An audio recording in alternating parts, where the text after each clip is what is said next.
and welcome. My name is Christina from Empowered Creator. I am a mindset and conscious manifesting teacher and coach, and this is my YouTube channel. Here I talk about all things law of assumption, mindset, conscious manifesting, the quantum universe, and a lot more. And my goal is to simplify everything without the fluff. So if you guys like this content and you would like to see more of it, I would love it if you would subscribe to this channel, comment on this video, like it, share it, and stick around. Also, if you need help with your specific situation, I offer one-on-one coaching, email coaching, as well as custom subliminals for whatever needs you may have. I also have some self-study courses about manifesting your specific person. So if you're interested in any of these services, the links are below in the description box. Click on them and they're going to take you to my website. With all that being said, let's dive into today's video. In today's video, I want to talk to all of you guys who are manifesting a specific person and who might be feeling unworthy of your specific person, or who might be feeling unworthy of love in general, or who may be feeling that you don't deserve your desire, you don't deserve to be with your SP. And I wanted to address this in today's video because this is a very, very common theme, you guys. There are many people who are manifesting a specific person. I dare say maybe even a majority of people manifesting a specific person who on some level or other don't feel that they are worthy of their SP, or they don't feel that they are worthy of their desire, or they don't feel that they can have their desire for one reason or another. So I wanted to address that to help you guys overcome this assumption, because the only thing it does is sabotage you. So this is what I'll be discussing in today's video. Stay tuned.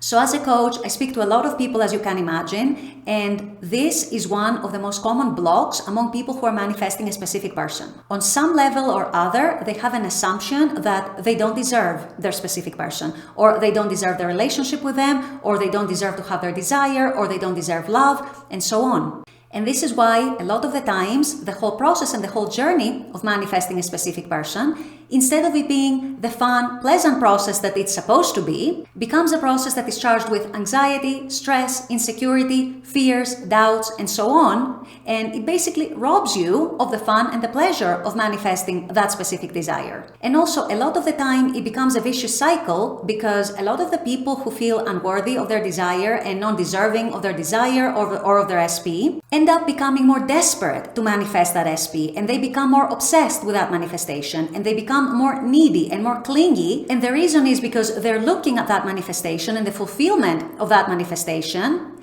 as a way to get validation that, yes, I am loved, I am lovable, yes, I am worthy, yes, I am deserving. And of course, as you probably know, if you've been watching my videos for any amount of time, this is counterproductive when it comes to conscious manifesting, because when you are consciously manifesting, you want to be in a state where you are confident, where you know that things are happening for you, that things are working out for you, and you want to feel that inner security, that self-esteem, that calmness, all these feelings that would accompany the fulfillment of your desire if it was true in the 3D right now. And unfortunately, being desperate, being obsessed, being needy, being clingy on a desire, and especially looking at a desire to fulfill you and to validate you, puts you in the opposite state of what you want in order to manifest that desire. And another thing that I find very interesting in people who have this block, who feel unworthy of their desire or who feel unworthy of their SP, is that this can take multiple forms. It's not just one way. Some people feel truly and consciously less than their specific person,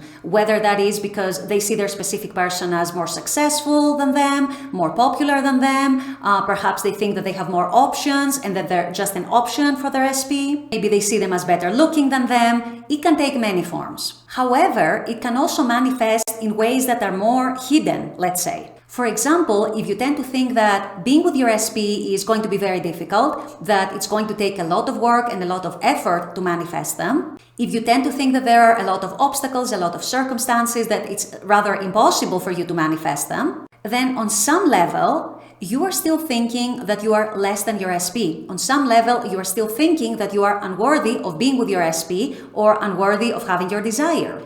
In other cases, it may also manifest as assumptions along the lines of, I am unlovable, or I never get what I want in relationships, or other people always hurt me, or other people always disappoint me, or my romantic partners never give me what I want, I never get what I want in love. These kinds of assumptions, these also on some level come from a deeper belief of, I'm not good enough. I am less than my specific person. I am not deserving of my desire. Or more generally, I'm not deserving of love. I am not lovable. So I want you guys to start identifying these assumptions that you may have. I know a lot of you have them. And if you do, don't worry, they're very, very common. I have experienced that myself, and I see it in many, many of my clients. I dare say most of my clients to some extent who are manifesting a specific person. And I want you to start challenging those assumptions. I want you to start recognizing that those assumptions do not come from your true core, from your true self, from the truth of who you are. You are unconditioned consciousness, you are pure consciousness, you are what Neville Goddard called I am. That means you can be, do, or have anything you want. That includes anyone you want. And I want you to start recognizing that these kinds of assumptions come from your lower self, otherwise known as your ego self. I also want you to start recognizing that they are not true, because love, you guys, is your birthright.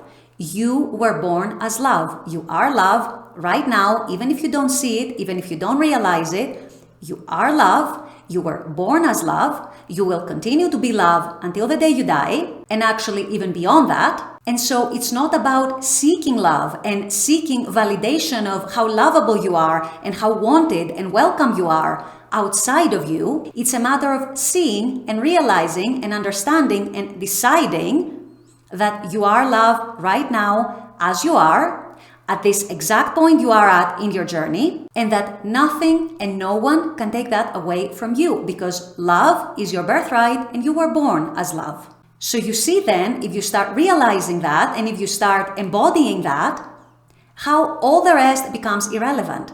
How all these assumptions of unworthiness, of I don't deserve my desire, I don't deserve love, I am unlovable, I will never have my SP, and so on and so forth, are actually irrelevant.